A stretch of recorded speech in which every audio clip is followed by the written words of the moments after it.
Welcome to Musings and Modalities. I'm your host, Tristen Stawicki. Think of me as your pragmatic shaman bestie. Join in with other high-vibe, lovely people as I unravel spiritual ideas to help create change and growth in your life. I cover a variety of spiritual topics, sharing knowledge to meet you wherever you are in your journey. As a shaman, astrologer, and human design reader, I help you understand how to make informed decisions and incorporate different modalities using discernment and your own intuition. Today, you will gain powerful shamanic healing tools you can use to incorporate spiritual practices in non-traditional ways. Whether you're just beginning or need a knowledgeable best friend with the next phase of your journey, I'm here to help. Stay tuned. Musings and Modalities starts now.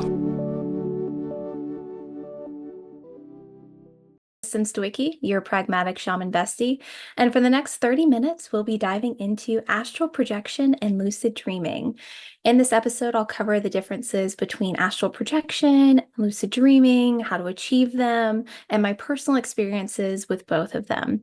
I've found each of these techniques to be incredibly useful on my own healing journey, as they are just another tool really to add to that toolkit you have available to you.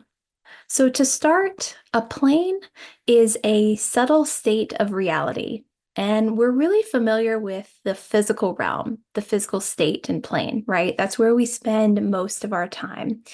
And different planes of existence are acknowledged and taught in many different religions and beliefs, such as Buddhism, Hinduism, in theology, and even in role-playing games. There are entire studies, documentaries, and books that cover the near-death experience and people sharing being out of their body and having a completely different awareness and existence that's outside their kind of physical state. Now, there are 7 different planes.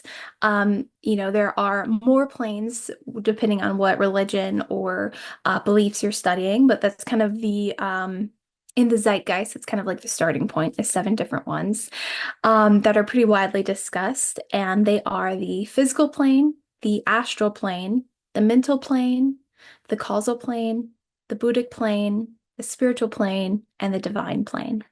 And that's a lot. And in our episode today, I'm really only going to focus on the astral plane and kind of talk about that one against the physical plane, which we're super familiar with.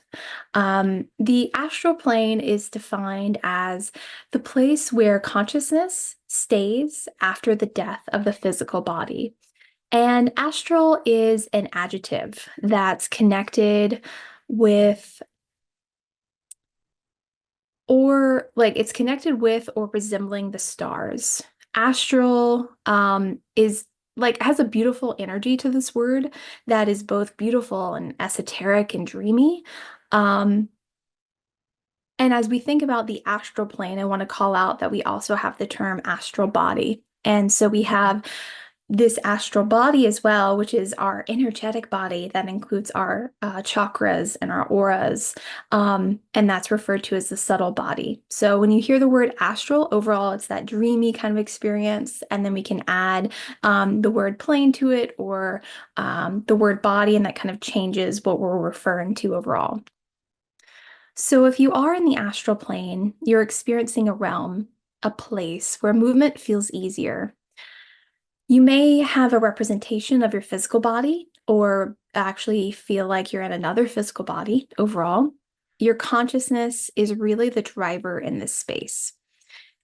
If you do have physical limitations in the physical realm or in your everyday life, you likely won't experience them in the astral realm and will feel pretty weightless and free overall. And this has been documented in many studies over and over again, but I do want to call that out, that absolutely can happen and be a part of the experience. The actual act of leaving the physical realm and moving to the astral realm with your energetic body, not your physical one, right, is called astral projection. And I know we have a lot of words and a lot of terms in this episode, but I really want to make sure each of the definitions are clear. And so when you have that out-of-body experience, it's called that for a reason. Your energetic body kind of leaves that physical one. And when you move into the astral realm, then it's further called astral projection, right? And this may be something you've already experienced if you are someone that have had life or death situations. You could have experienced this through very deep shamanic journey work and very deep meditation. So I just want to call out and kind of name what you may have already experienced. So for today, I really want to focus on the techniques for astral projection. How do you do this, right? And so this is really similar to creating an environment for meditation, right? It's typically easiest to astral project in the morning, right after waking up, or right as you're falling asleep or in a dream state. Really, those times where you're in the liminal space are perfect for this. Because your mind isn't kind of stuck with the everyday things you're doing. You're not thinking about laundry, you're not thinking about dishes. You're really able to open your mind in a different way during those times. You'll also want to be alone and in a very relaxed state, preferably lying down in a quiet room in a very comfortable position, right? You don't want to think about how your knees or your hips feel when you're trying to astral project. I also recommend you try to limit any distractions and not to have too much light, as this will really allow you to sink into that meditative space and state. If you find it helpful or comforting, I would say feel free to grab crystals like a clear quartz or an amethyst, which you can place in your hands or on your third eye, right? You can place it right on your third eye or right near the forehead area. You could also do it above the crown if you don't want a crystal touching you. If you're laying down and have a pillow, that's also a beautiful way to do it. I also find it really helpful to connect with Pachamama, with our Mother Earth. And as we sink more and more into a relaxed state, we really want to focus on feeling the vibrations of energy from the earth and the things around us.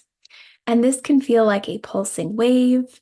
This is where our senses are heightened. Perhaps you can even hear further than you normally can. That's something I experience personally, which I know is kind of a weird thing to say, but you really feel dialed in, and all of those senses are just extended farther than what you experience in your day-to-day life. And so once you reach this deep, meditative, relaxed state, it really is a choose your own adventure, right? You can try to have your astral body hover over your physical one as a starting place. You can try to have your astral body move into a different room in your house, or you can visit a place that you frequent, right? You can kind of see everything in your mind's eye and think of going there and feel the energy of being in the room and the experiences there. As you get more and more comfortable with astral projection, some intermediate level work would be to visit the astral realm. And I find this easiest to do with shamanic beats or through journey work or while sleeping. Kind of again, to reiterate the first steps, when you want to astral project initially, starting with separating your energetic body from your physical one and coming back to it, right? And really building your ability to come back to your physical body. And then seeing that you can go further and further out, even to other realms. And so when I'm kind of pushing past the logical mind, I find that music or that dream state really, really helps, because if my logical mind is still kind of going and moving, it can easily shut down any sort of projection I'm doing. It can easily kind of shut down me trying to leave my physical body. Also, my logical mind really struggles to perceive and understand what the astral realm is and kind of the experiences I would have there. And so in my dreams, my brain doesn't have those same limitations, and I'm able to have a much cooler experience because of it. I do want to call out astral projection, especially in the astral realm, is intermediate to advanced work. This is a tool that might be harder to master, and that's absolutely okay. And you also may find that this is something, as you're learning more about it, that doesn't really interest you or that you feel called to at this point, and that is totally fine. I do want to also call out there are some risks with astral projection. So anytime your soul, your energetic body, your aura leaves your physical body, you want to make sure that you are grounded and can return back to your physical body with ease. You want to have a really strong physical connection and relationship with your body before attempting anything like this, especially if you plan to try this frequently. astral projection is tiring, and I give myself grace and eat more food on those days and give myself more rest on the days when I've done this work. I also want to call out that I clear myself after astral projections as entities are on the energetic superhighway, right? I frequently encounter them. I have interactions with them on my way to the astral realm and in the realm itself.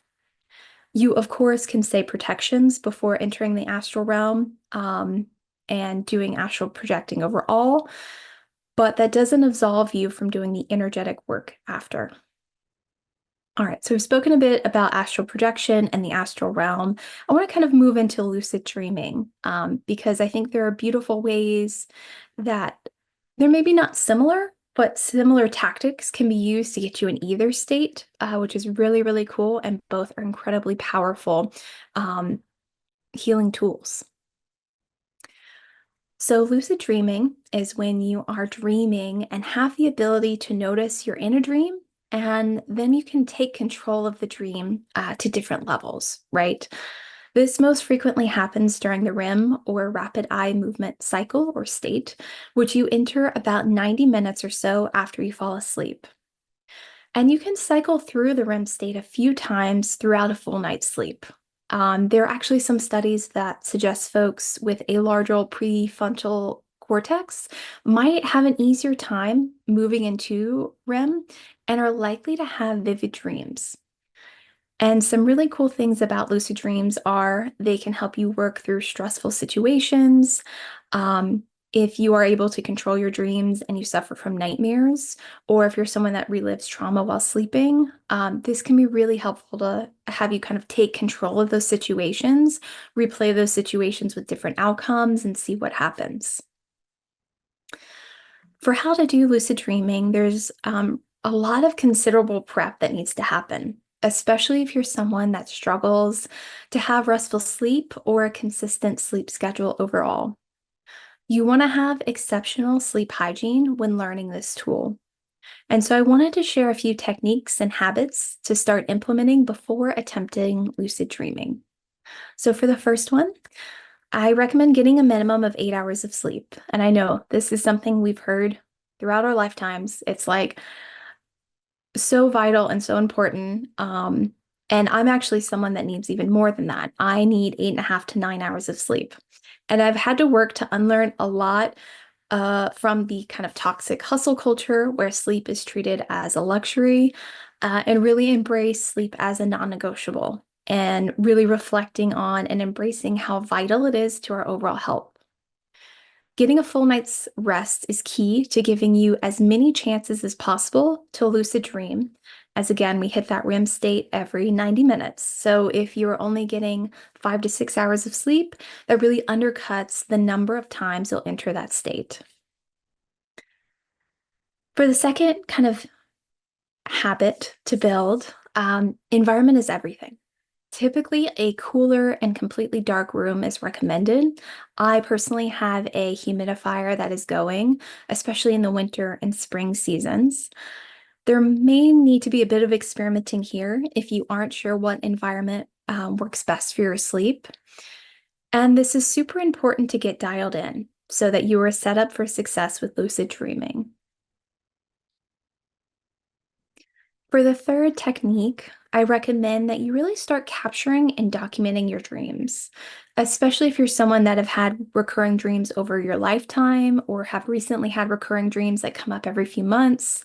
Keeping a dream journal helps you step out of the state of experiencing the dream and moving into studying it, which is so helpful in shifting in how your brain thinks about it and allowing you to reflect on it.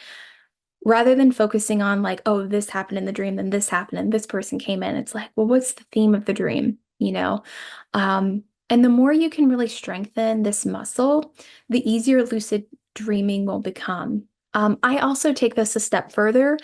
So if you want an advanced tactic, or if you're someone that's already doing this, I actually track the where the phase of the moon is and what sign the moon is in.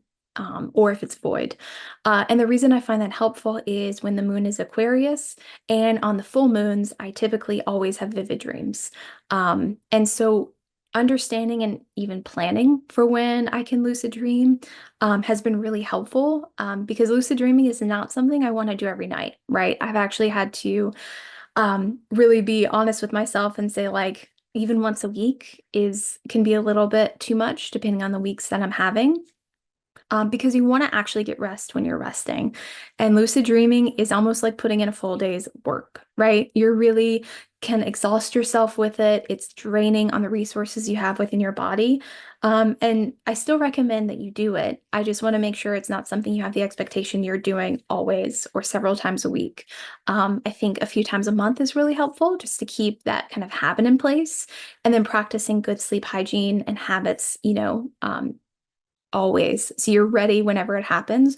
Or if you have guides that communicate with you through dreams, being ready for that. I've also had to ask my guides to back off from so many downloads at times because it was just night after night for a while. And you'll start to see the circles under the eyes and you'll start to see kind of the exhaustion just because you're not physically able to recover, which is the entire point of sleep. And finally, for the fourth kind of habit and technique I recommend is really reflecting on your own evening habits and see what is disrupting being able to quiet your mind. I personally don't have the TV on or a podcast or anything from a noise perspective while I'm sleeping. As an aside, have noticed that when I play video games before bed, my dreams are more vivid and it's easier to lucid dreams, which is super cool. So that might be something you experience as well. So I'm not going to tell you, to do exactly what I do for lucid dreaming, especially with the habits before bed, but I do recommend being open to testing, what works for you. Um, because if you're already thinking about the television show or you're already kind of thinking or listening to a podcast, especially people that listen to like a true crime or something, your brain might already be like working through that. You might not have the lucid dream experience you're looking for. So ultimately, I would say really be open to kind of experimenting what works for you and jotting it down and reflecting on it. For more information on the science behind sleep and dreams, I really recommend this book, Why We Sleep by Matthew Walker, PhD. It's an incredible and life-changing book. I have recommended it to so many people, probably in an annoying way. I read it several years ago, and the way I thought about sleep and the way I treat sleep has fundamentally changed, and that has opened up my ability to astral project and lucid dream. And so I'm so, so grateful for the knowledge shared, because these sleep habits are vital. And once we have those great sleep habits, I want to dive into how we can consistently have lucid dreams. The number one way for me to achieve lucid dreaming is to create a one sentence goal that I state almost like a mantra as I'm falling asleep. So I put together um, some like not silly ones, but kind of fun ones because I really want to keep these as fun exercises. We want to, of course, respect both tools in lucid dreaming and astral projection, but it is very cool to be able to do this. And so for me, a sentence I've used many times is I want to experience the Fairy Glen in Scotland. I physically went to that space. I love visiting it in dreams and be able to spend more time there. I find it really replenishing. And so that's like my one sentence I'll start with. And eventually, as I'm falling asleep, of course, that's shortened to like Fairy Glen in Scotland that you just kind of repeat over and over again. In a not fun topic, sometimes I'll do this with work problems as well. If you think of like a work situation or a problem you want to work through, maybe while dreaming, that's really helpful to do. Other examples could be I want to spend time with a specific person, especially if there's someone who is no longer physically on Earth, or if you just need a little peace and quiet, asking for a walk in the woods. What a beautiful way to kind of spend your time lucid dreaming. There are tons of versatility with this tactic that can really drive the experience of the dream. And rather than the dream being a surprise, I really find it easier when I've requested a dream to then recognize, oh, I have autonomy here. Like, let me really enjoy it, sink into this experience, or, call in what I want that experience to be.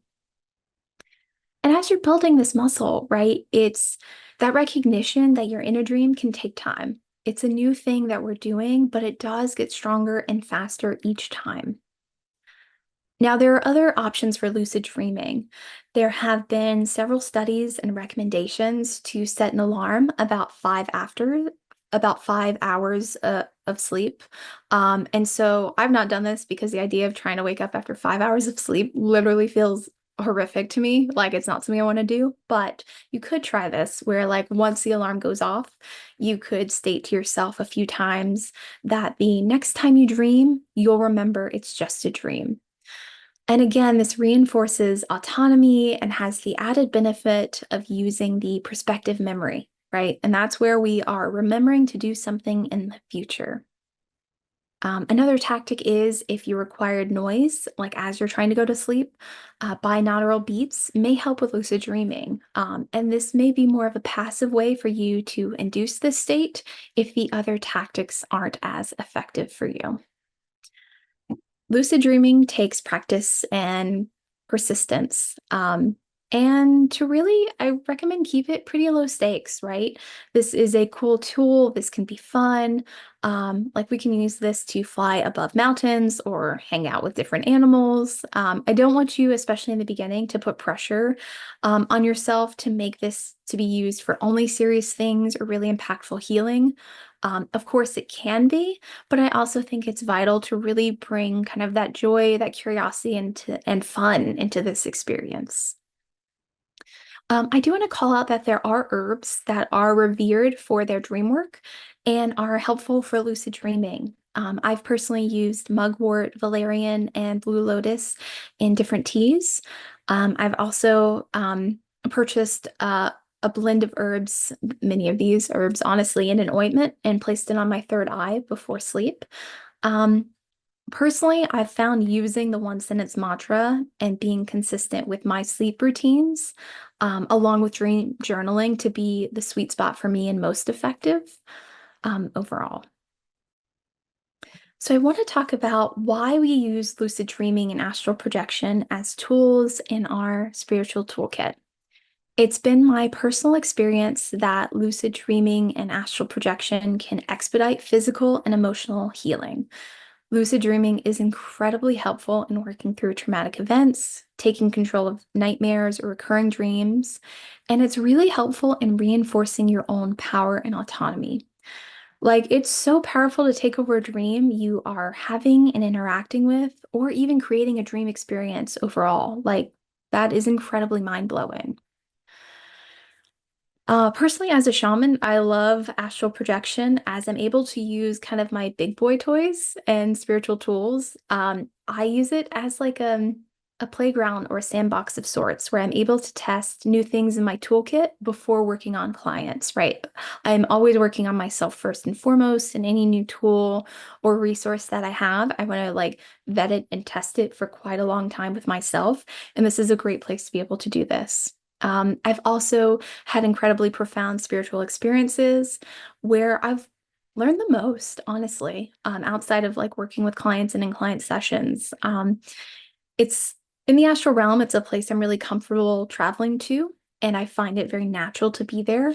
I've been able to experience surgery in the astral realm before physical surgery, which prepped my body for that experience and was incredibly helpful in the healing process.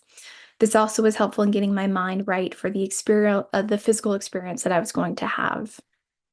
I've also had challenging interactions with entities and big bads that helped kind of stretch and strengthen my ability to clear entities from people and from homes. It's really where I've been tested the most, so that my physical experience is a bit easier. When I'm working with clients, we kind of talk through where they need to take their power back and discuss if either of these tools might be helpful in that reclamation. If these are tools that feel out of reach right now, I really recommend starting with that prep work. For lucid dreaming, be honest with yourself on where you can improve your habits and quality of sleep. And for astral projection, sit in stillness and work to feel the energy of the earth, to feel the energetic vibrations of each day. I can use both lucid dreaming and astral projection with ease, which I'm very grateful to be able to do so. And I've also had a daily meditation practice of 30 minutes twice a day for 6 years, right? And that's in addition to all of the other habits and prep work and healing that I've done. And I say that because I want to not make it seem like I really want to make this seem achievable, but I also want to honor the work it can take to get there. And my goal with, this episode today is really to provide shortcuts so it doesn't take you nearly as long as it took me, but it's absolutely okay if it does take time. I really hope that this episode was helpful in learning more about astral projection, lucid dreaming, and how to use both of these incredible tools in your healing journey. Thank you so much for watching Musings and Modalities with me, your pragmatic shaman bestie.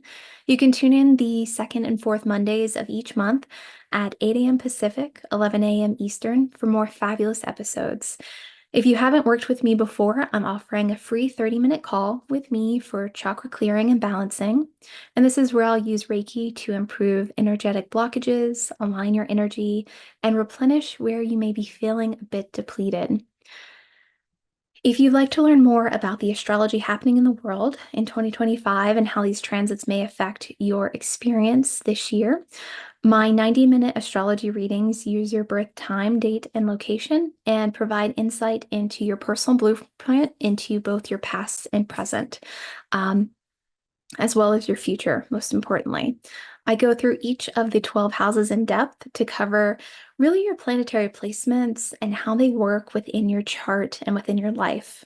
I'll also share your upcoming transits for 2025 with a peek at 2026 and important days over the next year to 18 months as we uncover your special gifts and talents.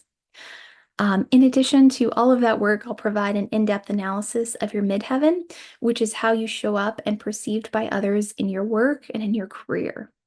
These offerings and more can be found at musingsandmodalities.com. I wanted to share some recent kind words from a few readings and from some incredible clients that I have. So the first is Tristen's take on the recent astrology events in my birth chart resonated with me in ways that other readings haven't.